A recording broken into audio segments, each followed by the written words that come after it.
अपने दामाद को कुत्ता समझती थी सास, पत्नी के गंदे कपड़े साफ करता था गरीब पति, लेकिन ऐन मौके पर साली ने कर दिया गरीब जीजा के साथ कांड। पूरा शहर आ गया गरीब घर जमाई के घुटनों पर। सुनिए भारत ही नहीं बल्कि पूरी दुनिया में धमाल मचाने वाली कहानी सिर्फ कुछ मिनटों में, वो भी मुफ्त। एक बार भी अपनी गंदी जुबान से ना मुझे माजी मत कहना, समझे तुम? और तुम यहाँ कैसे गुस्से चले आ रहे हो? मुझे तुम्हारे गरीब और फटीचर प्यार की कोई जरूरत नहीं है मिस्टर अभय। अब तुम मुझे अपनी ये गंदी मैली शक्ल मत दिखाना। आज से तुम्हारा और मेरा कोई रिश्ता नहीं है, और ना ही तुम्हारा रिया के साथ कोई रिश्ता है। अब जो उखाड़ना है ना उखाड़ लो। 3,000 करोड़, वो भी मेरे अकाउंट में।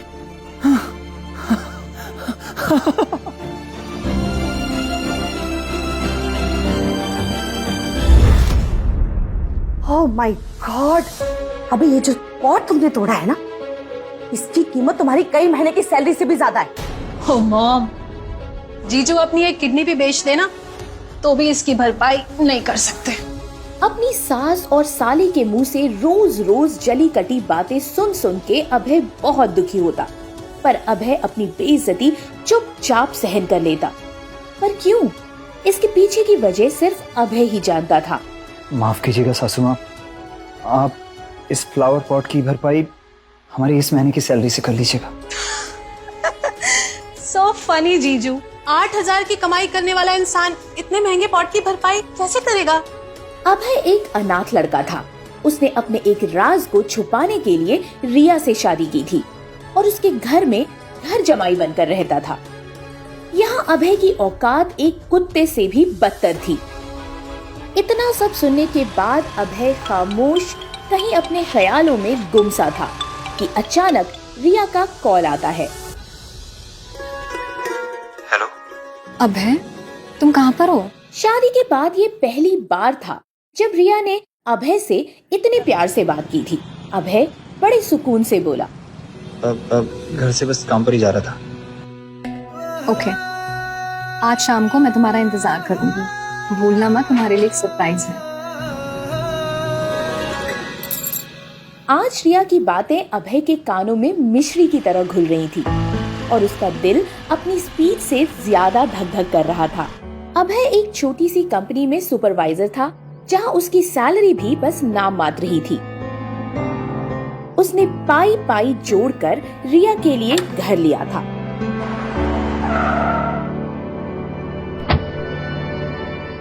घर छोटा लेकिन बहुत ही खूबसूरत, लेकिन रिया और उसकी फैमिली हमेशा अभय को नीचा दिखाने में ही लगे रहते थे। आज अभय इतने सालों बाद बहुत खुश था। उसे यकीन होने लगा था कि अपने प्यार और विश्वास से रिया के दिल में जगह बना ली है उसने। अभय जैसे ही अपने घर आया तो देखा कि घर दुल्हन की तरह सजा हुआ था। कहाँ गुस्से चले आ रहे हो अबे? निकलो यहाँ से। और माँ जी, एक बार भी अपनी गंदी जुबान से ना मुझे माजी मत कहना, समझे तुम? और तुम यहाँ कैसे गुस्से चले आ रहे हो? और तुम्हें अंदर किसने आने दिया? ये आप क्या कह रही? ये घर तो मेरा है। मतलब? खुद ही देख लो। जब अभय ने अंदर झांक के देखा तो ऐसा लगा जैसे हजारों खंजरों ने उसके दिल के 1000 टुकड़े कर दिए हो। जिसे आज वो अपनी लकी नाइट समझ रहा था, वो तो उसके लिए नाइटमेयर ही हो गया। उसने कभी सपने में भी नहीं सोचा होगा कि उसका प्यार किसी दिन इस तरह उसकी जान ले लेगा। उसे अपनी आंखों पर यकीन ही नहीं हो रहा था। तो कैसा लगा मेरा सरप्राइज अभय? अभय सामने का नजारा देखकर हैरान था, क्योंकि सामने उसकी पत्नी किसी और के साथ शादी रचा रही थी। उसे यकीन नहीं हो रहा था अपनी आंखों पर। सुबह तक तो सब ठीक था, फिर ये अचानक कैसे? आखिर मेरे होते हुए रिया दूसरी शादी कैसे कर सकती है? रिया, तुम मेरे रहते किसी और से शादी कैसे कर सकती हो,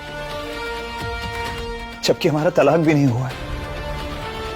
मैं तुमसे बहुत प्यार करता हूँ। मुझे तुम्हारे गरीब और फटीचर प्यार की कोई जरूरत नहीं है मिस्टर अभय, समझे? मेरे नए पति ने शादी से पहले ही मुझे एक स्पोर्ट्स कार, बंगला और बहुत सारे पैसे गिफ्ट में दिए हैं, और तुम ये सस्ता सा गजरा उठा के लिया है। हाँ? बाय बाय मिस्टर अभय। मैंने अपने पापा से किया हुआ वादा पूरा कर दिया है। अब तुम मुझे अपनी ये गंदी मैली शक्ल मत दिखाना। रिया की बातें सुनकर अभय को अपने कानों पर तो जैसे विश्वास ही नहीं हो रहा था और वो बुत बने खड़ा सब कुछ देख रहा था। रिया, रिया, ये वैसे भी हमारे फैमिली फंक्शन में इनवाइटेड नहीं है। तुम जाओ, मुहूर्त का वक्त निकला जा रहा है। रिया, बस कान खोल के मेरी एक बात सुन लो। आज से तुम्हारा और मेरा कोई रिश्ता नहीं है और ना ही तुम्हारा रिया के साथ कोई रिश्ता है। अब जो उखाड़ना है ना उखाड़ लो। अपनी सास की बातों को सुनकर अभय के पैरों तले जैसे जमीन ही खिसक गई हो। आज उसकी आंखों के सामने से उसका घर, सामान और यहाँ तक कि उसकी पत्नी को भी छीन लिया गया था। ये नजारा देख अभय का सर भारी होने लगा था और 3 साल पहले के उसके कुछ जख्म मानो ताजा हो गए हों। अभय के दिमाग में बहुत कुछ चल रहा था। वो सड़क पर अपनी सोच में गुम आगे बढ़ता जा रहा था कि तभी अचानक एक अप्सरा सी लड़की जो काले कपड़ों में थी अभय का हाथ खींच उसे अपने काफी करीब ले आती है। तुम फिर से? आखिर कौन थी वो काले कपड़ों वाली अप्सरा सी सुंदर लड़की? अब क्या करेगा अभय? कैसे देगा जवाब अपनी सास और पत्नी को? आखिर क्या वादा किया था रिया ने अपने पिता से जो उसने पूरा कर लिया? मैं जानती हूँ अभय, आज जो तुम्हारे साथ हुआ उसके बाद तुम्हारा किसी पर भी विश्वास करना बहुत मुश्किल है। लेकिन जब तुम्हें ये पता चलेगा कि तुम कौन हो, उसके बाद तुम्हें आज का ये टाइम हमेशा याद रहेगा। इतना बोलकर वो लड़की एक बॉक्स उसे थमाकर चली गई।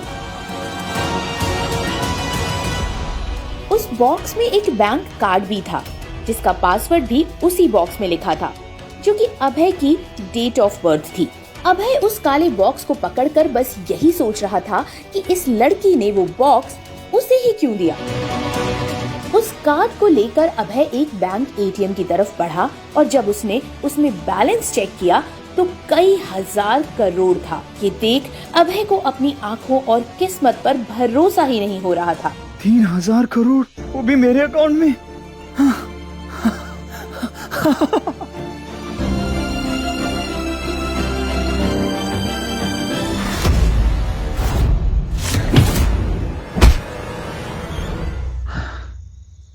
हेलो, कौन बोल रहा है? मैं वो हूं जो इस वक्त तुम्हारे दिमाग पे उठ रहे सारे सवालों का जवाब दे सकता है। जैसे ये हमला तुम पर किसने करवाया, ये करोड़ों का बैंक कार्ड तुम्हारे पास क्यों और कहां से आया। अगर जानना चाहते हो तो शाम के ठीक 7 बजे मेरे विला पे पहुंच जाना। हे अबे, how are you? Mister Rathore, क्या आप जानते हैं कि मुझ पर हमला किसने करवाया? हाँ, वो हमला मैंने ही तुम पे करवाया था। आपने? पर क्यों? मैंने तो आपका कुछ भी नहीं बिगाड़ा है। आप मुझे क्यों मरवाना चाहते हैं? वो तुम्हारा टेस्ट था अबे, जिसमें तुम पास हुए। जब से तुमने मेरी जान बचाई है अबे, तभी से मैं तुमसे मिलना चाहता था और मिलकर बस थैंक्स बोलना चाहता था, लेकिन मौका ही नहीं मिला। अबे कुछ दिन पहले मुझे पता चला कि मेरी बेटी सानिया कोई जान से मारना चाहता है। सानिया की जान खतरे में है। लेकिन फिर पता चला कि पिछले 3 साल से तुम सर्विस के बाहर हो, इसीलिए तुम्हारा टेस्ट लेना पड़ा कि आखिर देखूं कि कहीं लोहे को जंग तो नहीं लग गया है। पर सर, मैं ही क्यों?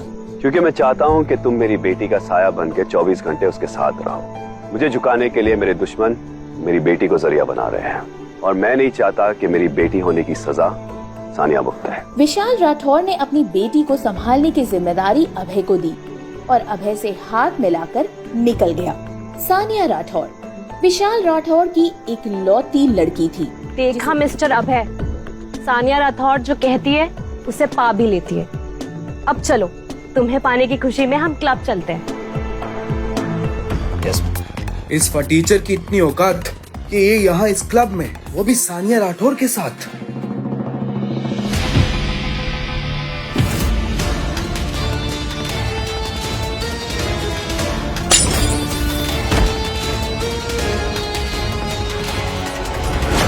मैं अपने दुश्मन को जिंदा नहीं छोड़ता, लेकिन तुझे छोड़ रहा हूं ताकि डर बना रहे। अभय को पिलाने के चक्कर में सानिया ने खुद कुछ ज्यादा ही पी ली और जो नहीं कहना चाहिए था वो भी कह डाला।